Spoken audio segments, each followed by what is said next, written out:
Hello dear students, किसी भी exam को क्रैक करने के लिए one of the very right strategies जिसके तहत स्टूडेंट्स को पढ़ना चाहिए वो है किसी ऑलरेडी हुए इंपॉर्टेंट एग्जामिनेशन के क्वेश्चन पेपर की एनालिसिस। आइए देखते हैं आज की क्लास में राजस्थान असिस्टेंट एग्रीकल्चर ऑफिसर 2021 का क्वेश्चन पेपर, और आइए देखते हैं इसमें किस प्रकार के एग्रीकल्चर बेस्ड क्वेश्चंस पूछे गए।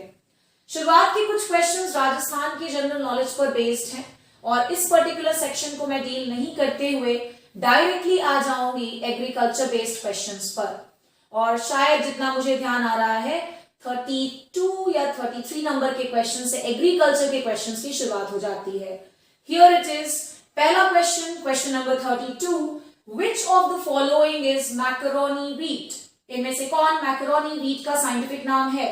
Triticum aestivum, Triticum vulgare, Triticum durum, Triticum dicoccum. तो आप सभी स्टूडेंट्स के लिए आंसर शायद काफी इजी रहा होगा, बिकॉज बीच से ये क्वेश्चन तो पूछता है ऑलमोस्ट हर एग्जाम में। So the answer will be Triticum durum. Next, बड़ा ही नया तरीके का क्वेश्चन, जब भी मैं क्लासेस लेती हूँ हर बार मैं इस क्वेश्चन को बच्चों को बताती हूँ। सॉइल साइंस में क्वेश्चन पूछा जा रहा है, arrange the following types of erosion in order of first to the advance stage, यानी सबसे पहले स्टेज ऑफ इरोजन से सबसे लास्ट स्टेज ऑफ इरोजन की ओर बढ़ना है हमें। तो जैसा कि आप जानते होंगे, जो the first stage of erosion जो होता है it is splash erosion. Splash erosion के बाद होता है हमारे पास शीट इरोजन, शीट के बाद होता है रिल इरोजन, और रिल के बाद जो एडवांस स्टेज होता है इरोजन का दैट इज गली इरोजन। तो स्प्लैश है ऑप्शन नंबर डी में, शीट है ऑप्शन नंबर बी में, रिल है ऑप्शन नंबर सी में, और गली है ऑप्शन नंबर ए में। So the correct order will be d b c a, और ये ऑर्डर हमें कहां नजर आ रहा है? तो ऑप्शन नंबर 2 में। इसीलिए इस पर्टिकुलर क्वेश्चन का आंसर हो जाएगा ऑप्शन नंबर 2। आई होप ये क्वेश्चन काफी इंटरेस्टिंग रहा होगा आप सभी के लिए। आइए इसके बाद हम आ जाते हैं 34th नंबर के क्वेश्चन पर। देखते हैं 34th नंबर के क्वेश्चन में हमसे क्या पूछा जा रहा है।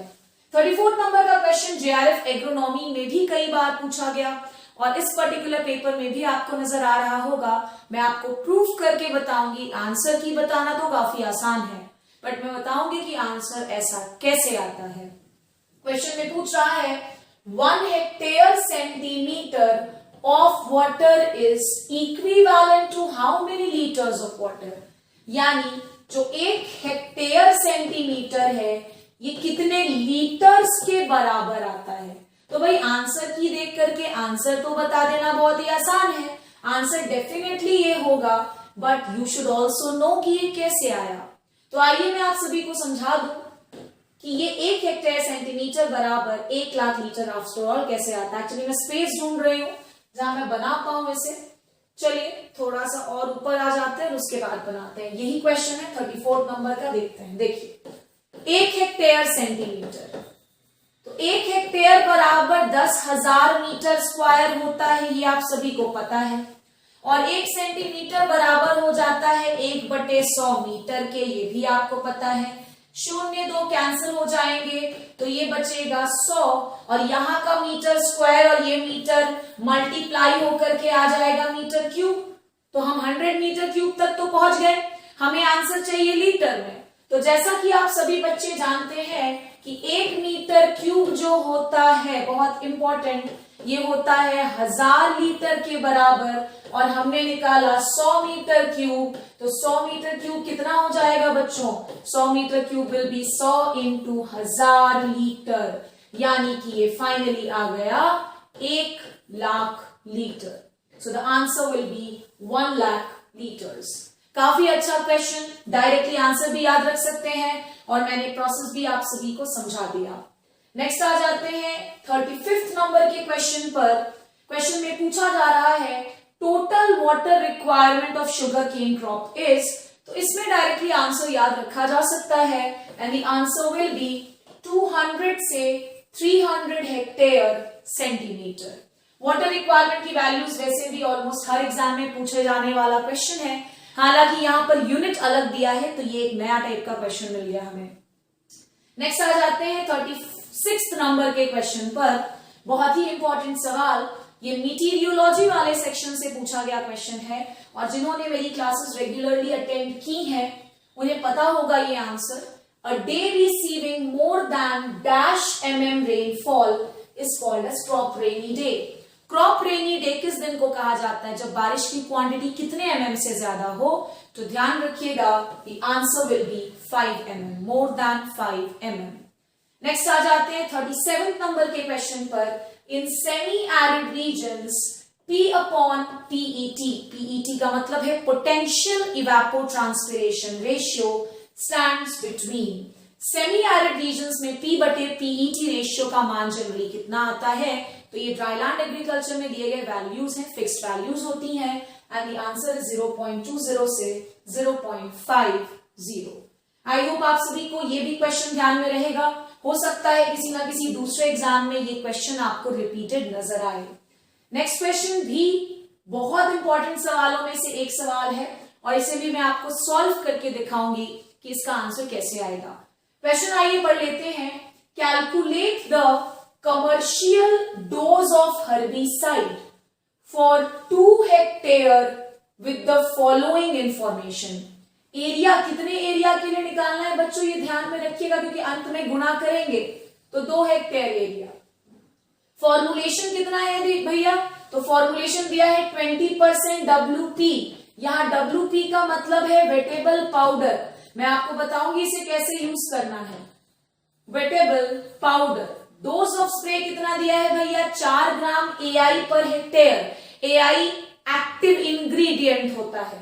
तो पहले क्वेश्चन समझा दूं कि सॉल्व कैसे करना है, क्लियर कर दूं एक बार स्क्रीन को और उसके बाद सॉल्व करना सिखाती हूं।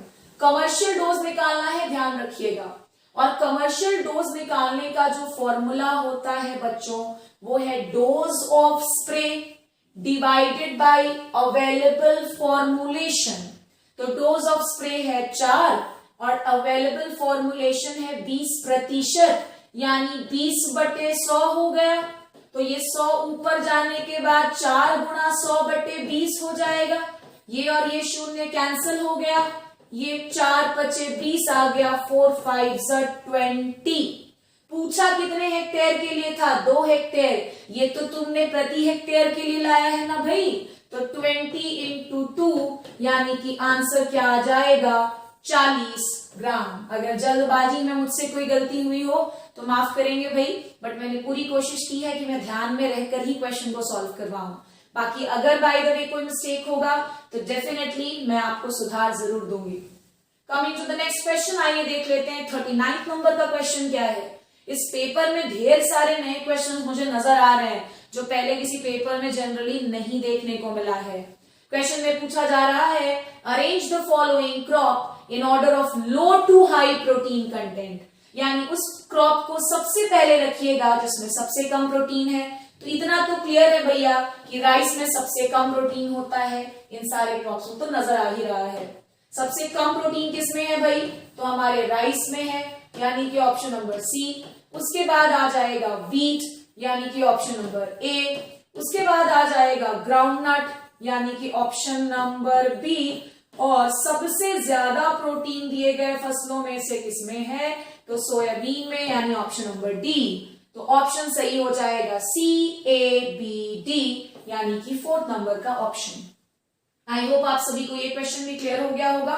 कुछ नोट डाउन करना है तो जरूर नोट डाउन कर ले।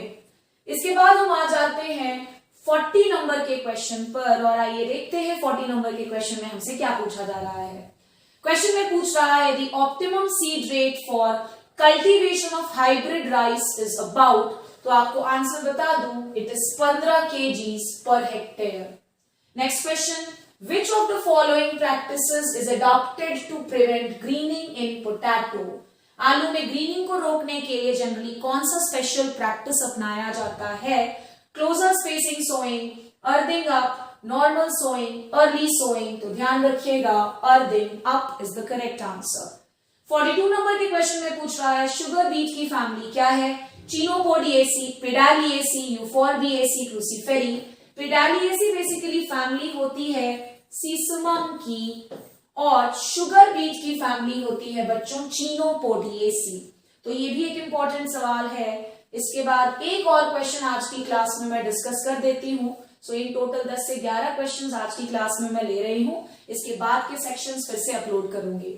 बहुत ही अच्छा question, what will be the real value of seed having 80% purity and 70% germination. तो आपको बता दूं कि ये क्वेश्चन कैसे सॉल्व होगा। जो रियल वैल्यू ऑफ सीड होता है ये सॉल्व किया जाता है purity percentage into germination percentage divided by 100। Basically वो परसेंटेज है, रहने दीजिए उसे। तो यहां पर हमें 80% है, 70% है, डिवाइडेड बाय 100, ये चला गया तो आंसर आ जाएगा 56 and option number 4 is the correct answer. So काफी अच्छे क्वेश्चंस का संग्रहण आप देख पा रहे होंगे यहाँ पर राजस्थान के असिस्टेंट एग्रीकल्चर ऑफिसर के पेपर में। नेक्स्ट सेक्शन के लिए वेट जरूर कीजिएगा बिकॉज बहुत ही बेहतरीन क्वेश्चंस हैं ये, और अपकमिंग हर एग्जाम के लिए this is going to be very important. Till then do join us, do keep watching us. Thank you so much.